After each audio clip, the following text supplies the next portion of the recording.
Take ownership. Take extreme ownership. Don't make excuses. Don't blame any other person or any other thing. Get control of your ego. Don't hide your delicate pride from the truth. Take ownership of everything in your world, the good and the bad. Take ownership of your mistakes, take ownership of your shortfalls, take ownership of your problems, and then take ownership of the solutions that will get those problems solved. Take ownership of your mission. Take ownership of your job, of your team, of your future, and take ownership of your life. And lead. Lead. Lead yourself and your team and the people in your life. Lead them all to victory.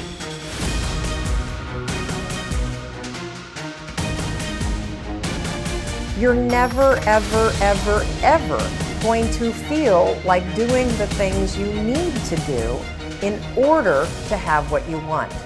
You're always going to need to push yourself. You're always going to need to parent yourself.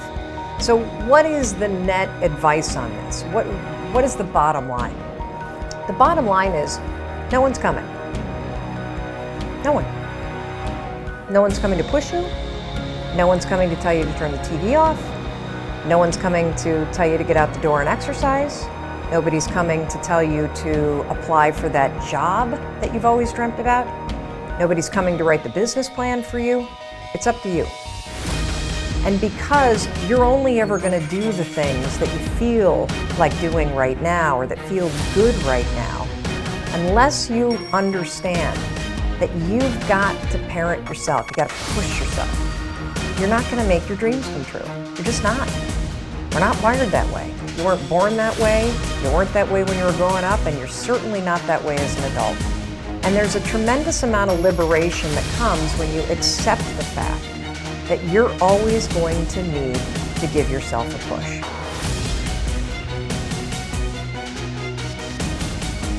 One of the things I have realized, and many of us have, that if you want something out of life, if you want to change yourself, if you want to acquire something, if there's some goal that you want to reach, that is really not easy as some people will make us feel.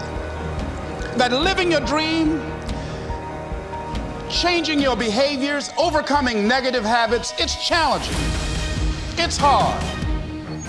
That living alone is just very difficult. And once we begin to come to grips with the fact that living is difficult, life is very challenging. So how do we begin to nurture that hunger? What are the characteristics or the qualities of people that are hungry? What will it take for me to get some of the things that I want? Being hungry for those things. Number one, you've got to work on yourself.